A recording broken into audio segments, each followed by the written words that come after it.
Welcome to the Swim Swam podcast. I'm today's host, Coleman Hodges, and joining us today, we have 25-time NC2A All-American, 22-time Big Ten champion, and 3-time NCAA champion, Brendan Burns of Indiana. Brendan, thanks for joining us. How's it going, man? Thank you for having me. I'm doing well.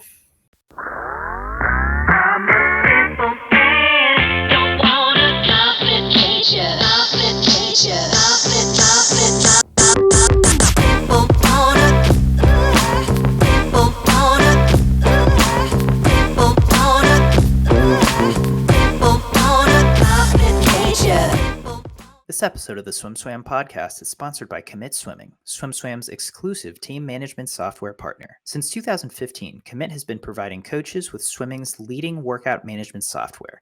And now, Commit has team management software too. Commit wants to help you make the switch from Team Unify to a simpler, more powerful solution. Their onboarding and customer service team will walk you through every step of the way. Check them out at commitswimming.com to book your demo today. That's COMMIT swimming.com. Congrats on a great NCAA's and a great fifth year overall at Indiana. It was pretty electrifying to see the way you handled this last NCAA's, from winning the 100 back to taking on the 2 back 2 fly double on the last day of competition. Just overall, what were your thoughts on those NC2A championships, especially knowing that was absolutely going to be your last one? Yeah, thank you for the kind words. And I'm really proud of just the way that our team performed. Obviously it was a close battle with Florida after that relay DQ, unfortunately. Unfortunately for them, it didn't affect their placement in the standings, but that we kind of had that opportunity to get third place. And I think we really just kind of gave it everything that we had.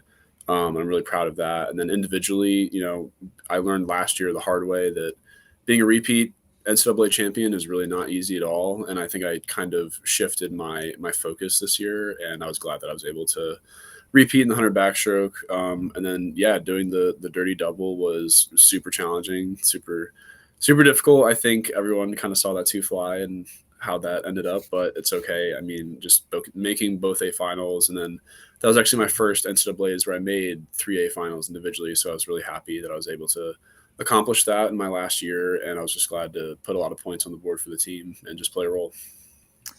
Yeah, so a lot to dive into there. Tell me about the burden of trying to repeat an NCAA champion title, and just how did you shift your focus going into this year as the defending champion in the 100 backstroke? Yeah, I mean, I think anyone that's won will tell you that it's super difficult to get back up there the next year and try and win.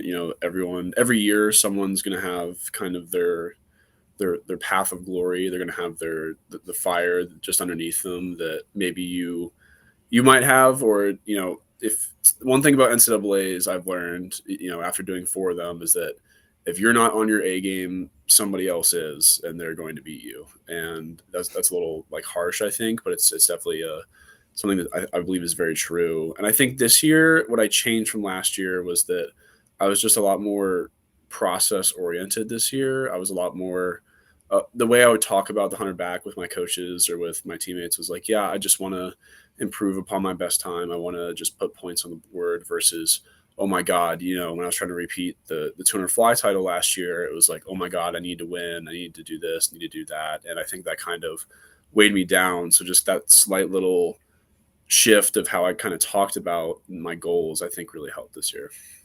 Yeah. And then let's just go there to the race, to that 100 back final. You're swimming out of lane 1. Do you feel like that helped you at all, or helped your perspective heading into the final, kind of knowing you didn't have a lot to lose? I don't know if I can definitively say if it helped me. I think there's good and bad with, being in the middle of the pool versus kind of being out there on an island in lane 1. I think you just kind of have to accept it the way that it happened. In the morning, my prelim swim was really bad. I think I was just trying to force it too much. And then, but, thankfully I made it into the A final. And I said at NCAA's, you have a lane, you have a chance. And I definitely that's all I could rely on.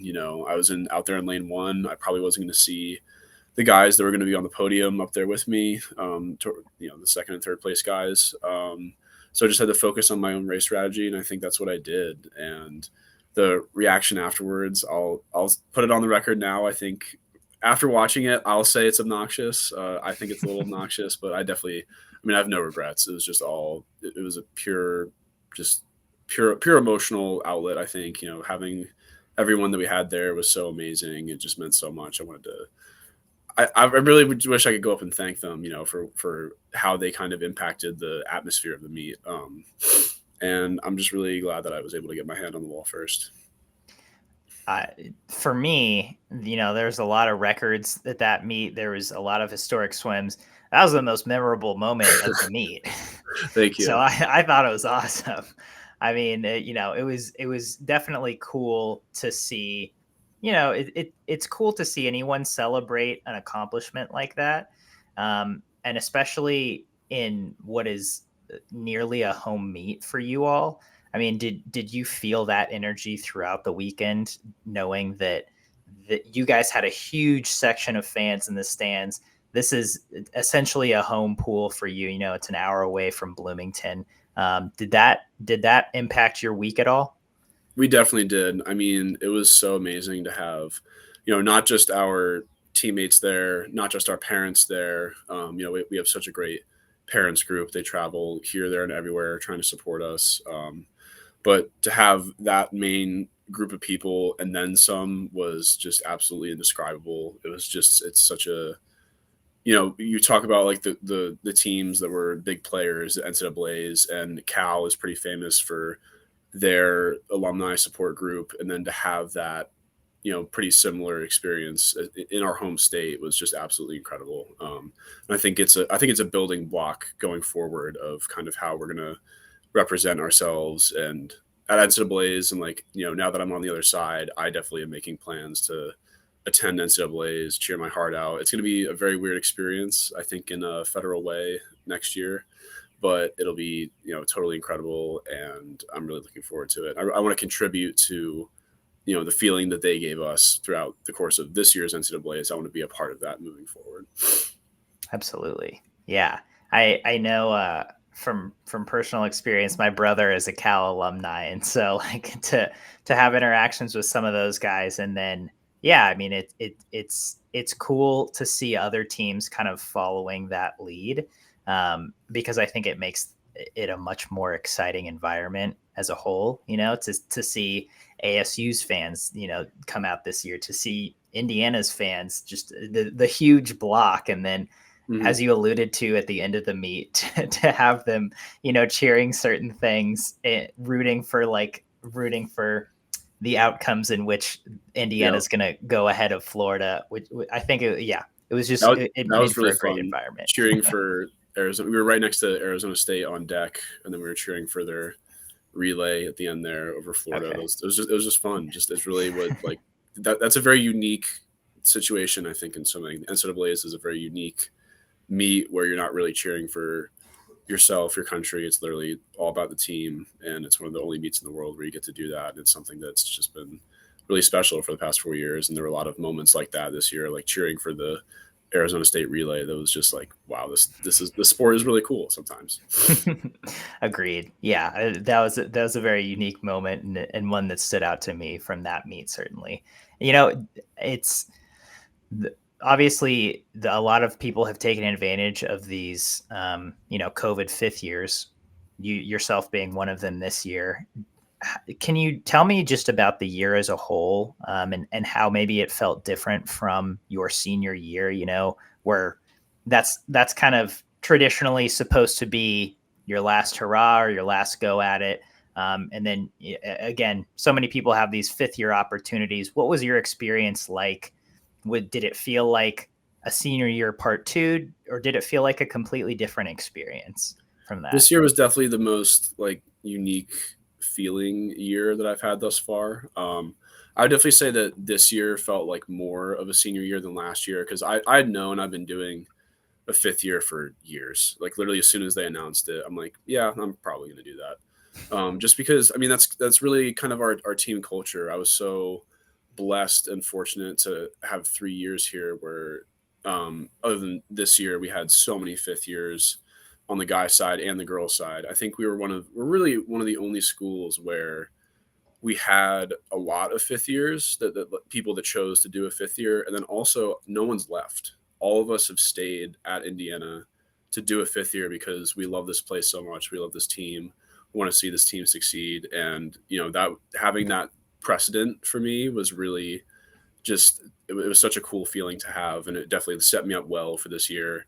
I'd say personally, this year it's been individually it's been challenging. This year's been great. Like there have been so many fantastic memories from this year, but personally for me, like kind of reckoning with my career in the sport and the ISL is really not coming back at all, and that's something that I probably would have pursued if it was still going to be a thing. But without that kind of avenue for me to be a professional swimmer, I really don't see a huge future swimming in the sport. I definitely see myself being involved in the sport in some way, shape, or form. But having the people before me kind of guiding me and saying that there is greener grass on the other side of being done with your career. That's really helped me kind of get through this year and really enjoy all the moments that I have left with my teammates, because it's coming to a close very quickly. But I'm really just trying to put a premium on enjoying the fantastic journey that I've been on and enjoying the day-to-day process and competing and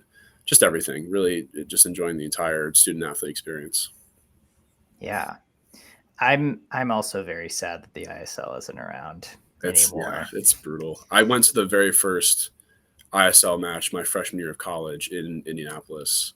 And I really had like a huge, oh my God, this is what I want to do moment. And then unfortunately just out of the control of all this. Yeah. Yeah. I was also at that meet in Indy. Mm-hmm. Yeah, it was a super, super cool, super unique meet environment, right? Yeah. It's like nothing we had seen before. And anyway, yeah. So do you think, sticking around for a couple more months and training for the World Cups is something you would consider or pursue?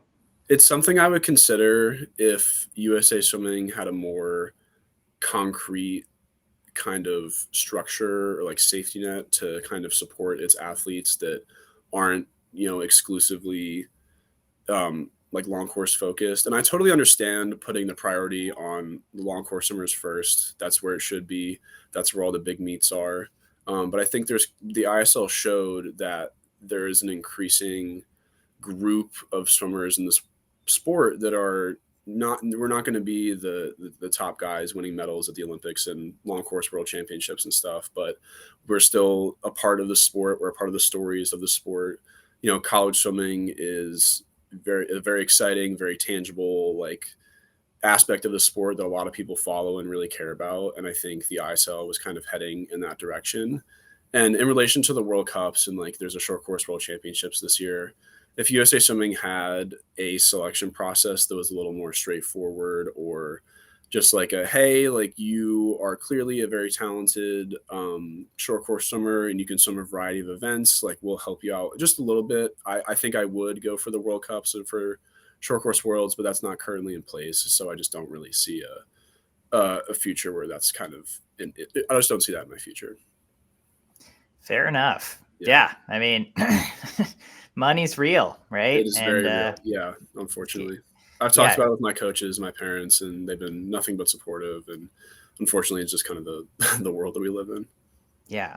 No, I mean, a lot of athletes have voiced similar complaints, and I certainly wish USA Swimming, would put a little more stock into short course swimming, especially, just in the 4 months of fall and the start of winter, when there is this international short course season that is very interesting and fun and international, right? That you get to compete against a lot of the world's best. Yeah. And it's not like, I wouldn't even be kind of at the top of the list of the people that would seriously benefit from something like that. I think the most famous example is the Coleman Stewart world record in the 100 back, and he wasn't at short course worlds that year. I think that was definitely a little bit of a misfire. I definitely had a lot of sympathy for that. I think Beta Nelson is another example. I think she won the the World Cup overall title, and then she was left off the short course World Championships roster. It's just kind of a frustrating, I don't know, a frustrating process, I'm sure, for those that have come before me. Yeah, no, absolutely. Yeah, I agree. I sympathize. I wish things were different. So maybe one day. Maybe one day. But going back to short course yard swimming, I do just want to touch on your NC2As and that 2 fly 2 back double. We talked about this a little bit at NC2As, but I just kind of want to rehash this. You know, you've swum this double, or you swum these 2 events at Big Tens in the past. You've done the double in the past at Big Tens, but never at NC2As. What can you tell me about what motivated you to pursue this double at NC2As, knowing that, you know, it's a 4-day meet. It's probably a very different meet than Big Tens. Yeah. But yeah, tell me about your process with that. It was again, I kind of talked about the process oriented stuff earlier. And for this, you know, for doing the double at NCAAs, it was, I can best describe it as leaving no stone unturned during this 5th year.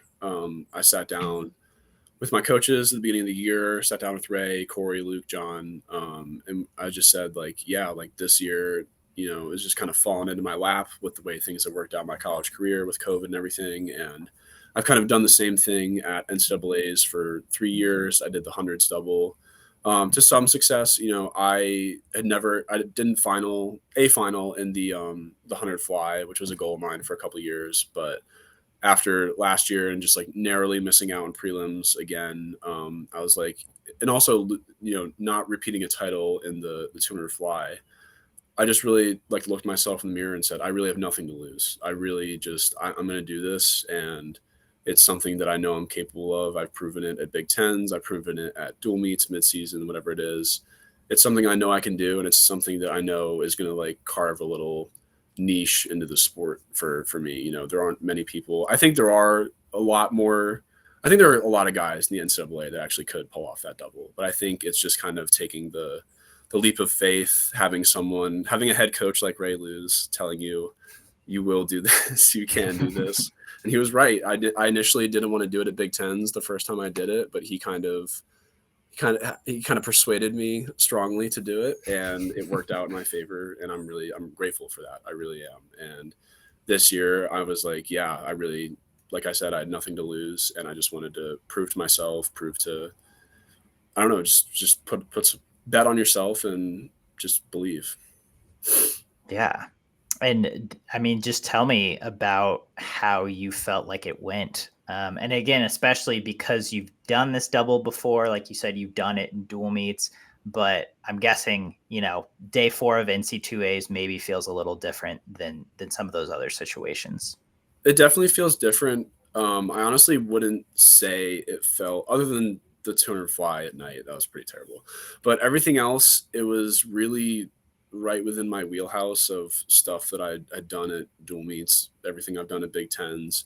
The way I kind of compartmentalize, you know, staring at 4 200s on the last day of a meet is like, okay, prelims is one dual meet, and then, you know, finals will be another dual meet, and take it one swim at a time, get plenty of warm down in. And honestly, I mean, I'm used to swimming.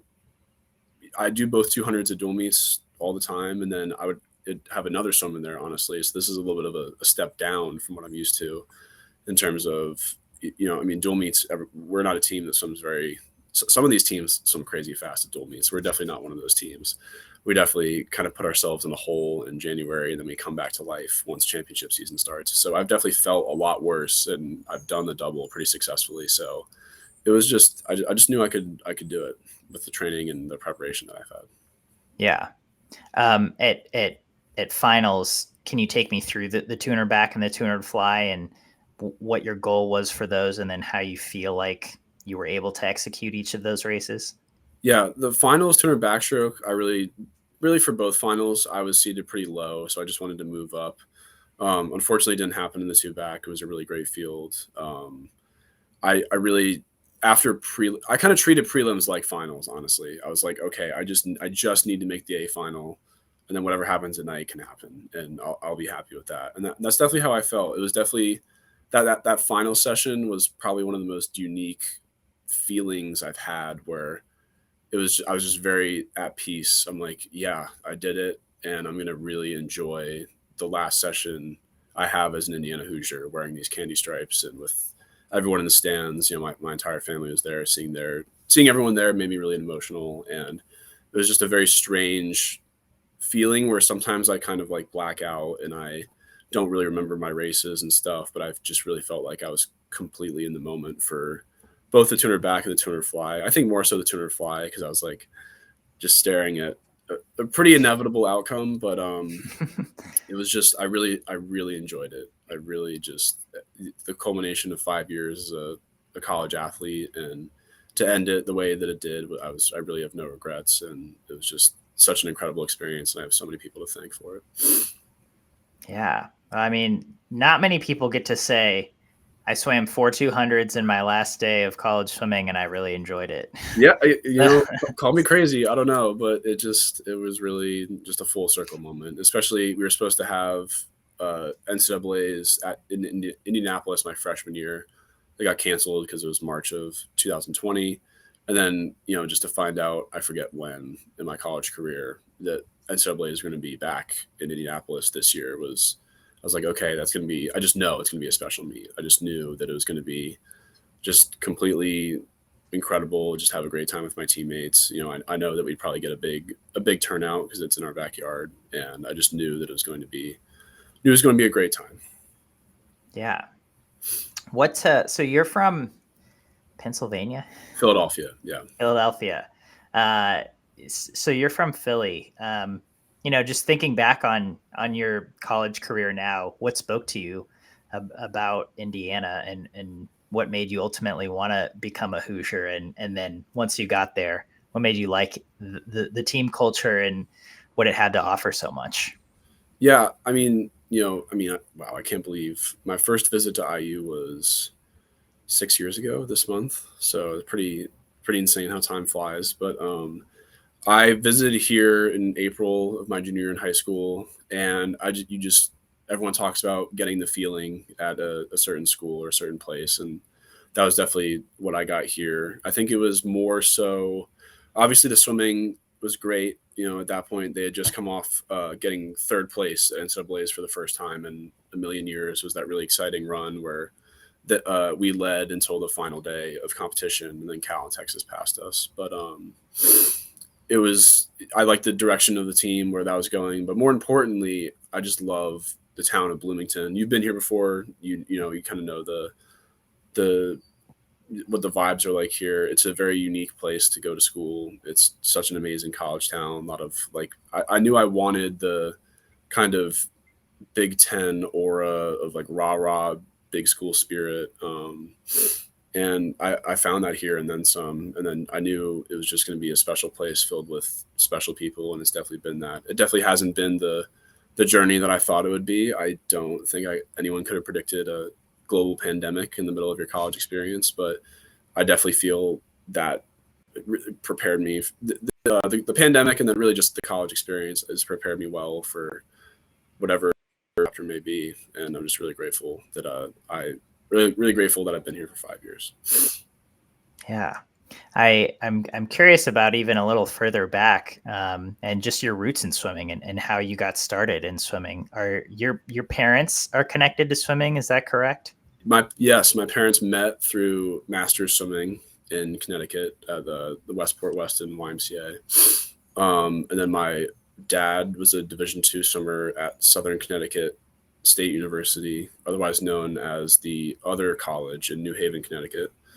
He lovingly refers to it. And then my mom was a Division I swimmer at Miami of Ohio, and I think she was also the backstroker. So she's really happy that I won 2 backstroke titles instead of 2 butterfly titles. So she gets to claim that. And I think she's also the one where, she grew up on the East Coast mostly, and then she came to college in the Midwest, and she had a phenomenal experience at Miami of Ohio. And she, I see it in her, and then she also tells me like, this feels like Miami, or like, there's something special about going to college at one of these awesome, really old, big schools in the Midwest. And I definitely feel like that's rubbed off on me. And now my sister is at Penn State, and she's loving it there. Even though Penn State's on the East Coast, it kind of feels like a Midwest school up there. And it's just been, our entire family we're all swimmers, but I really feel like we kind of have a healthy approach to it. We just all kind of love the sport, and we love the places it's taken us, the people it's allowed us to meet, and we all kind of have our own unique journeys in the sport, but it's all been just absolutely incredible. So, and now I get to finally go cheer for my sister at Penn State meets. I've been a bad brother for the first 2 years. I've been dealing with my own BS here, and now I get to go cheer her on. I'm really excited to do that. That is very exciting. Yeah. Did you play other sports growing up? I played baseball for several years growing up. I love baseball. Golfed a little bit. But with baseball, that was the one I took a little bit more seriously. I just didn't really like I loved playing baseball, but I didn't really like the politics and like the subjectivity of it. Swimming is a very objective. You gotta hit the time, otherwise you're not that good of a swimmer. It's just that kind of sport. Whereas baseball was a lot of like coach's son politics, which I just didn't really enjoy. So I switched to swimming. Wow, I stopped playing baseball 10 years ago, and then it's been just swimming ever since. Wow. Was that a pretty natural transition for you? Do you feel like swimming came easily for you, or did you like a certain aspect about swimming aside from that objectivity? Yeah, I would definitely say that within the objectivity of swimming, I really just enjoyed the hyper competitiveness, the always racing all the time. With baseball, it's a little less intense, I think I might say. I love baseball, but it just, swimming kind of really always spoke to me. Just kind of the culture of swimming, and then also it helped having parents who were, they're swim parents, but they're really good swim parents, and they understand that a lot of people get ruined in this sport because of their parents, and they wanted to try avoiding that. And I think, the only thing they've done for me is support me endlessly and give their love of the sport to me, and I'm really grateful for that. They sound like good swim parents. Swim parents, if you're listening to this, take note. Endless support. Don't burn your kids out. Yeah. So just, I guess, flash forward to today then. Where do you feel like you're at with swimming and with life? Are you graduating soon? Sorry, what's up? Are you graduating soon? I'm graduating, yes. A couple weeks. We're about two and a half weeks away from graduation. So we'll be doing that. And then I'm looking for jobs right now, kind of in the sports realm. I definitely consider myself to be a people person. I love just meeting new people, using my communication skills effectively. So I'm looking for things in that realm that'll suit me well. I'm getting a degree in management, so something in the business side of sports, or really wherever life takes me. I'm really at peace with like the next chapter. If I looked myself in the mirror and I really asked myself, do I want to be professional? Do I want to focus on long course? And I just see so many times that people, they go professional in the sport, and it's not exactly what they thought it would be. And not that they have any regrets or anything, but I just kind of looked myself in the mirror, and I'm like, would I be okay living the pro lifestyle where you're on your own? It's a little bit lonely. I've had this 5 years of, collegiate competitive experience, which has been totally awesome and totally what I'm about. And then now I would be a pro. I'd kind of be on my own. And I just didn't know if I really wanted that loneliness in my life. I love being a part of a team, and I love just, creating something together. And I don't really know if I don't know if I would find that in my professional career. So that's kind of why I made the decision to eventually, I'll step away after trials. Yeah. What's it like now with just trials in your sights, especially knowing, once again, it's in Indianapolis at a football stadium. What are your thoughts on that? I'm really excited. I think it's going to be, hopefully the ticket numbers will improve a little bit by the time we get to Indianapolis. But I think it's, no matter what, it's going to be just such an incredible experience. And I remember, my first Olympic trials was the last one in 2021. And I remember walking away from that meet. I didn't really swim the way I wanted to, but regardless, I remember walking away just thinking like, yeah, this isn't just a swim meet, it's an experience and you should enjoy it. And that's definitely the approach I have this time.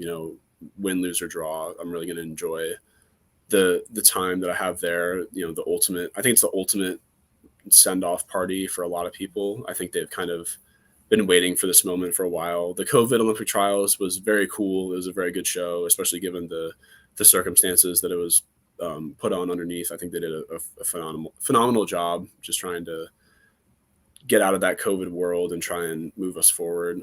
But this one, we're basically back to normal. I think it's going to be just a really cool celebration of swimming and of a lot of people's careers. I think a lot of people are wrapping up here, and it'll be unpredictable, dramatic, high flying. It'll be all the above and then some, and it'll be great.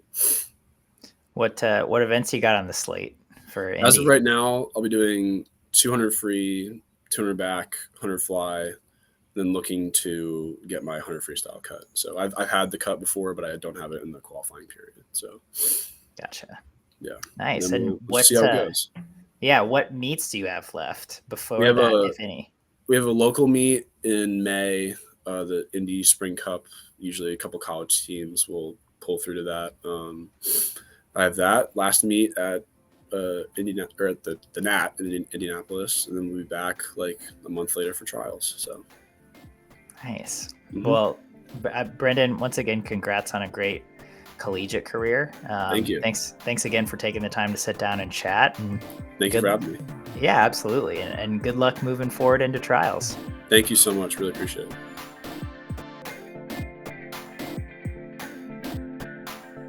You've been listening to the Swim Swam podcast. Stay tuned for new episodes every week. You can take Swim Swam podcast on the go by subscribing on your favorite podcast platform. Look for links in the description below, and be sure to subscribe to our YouTube channel for more videos as well.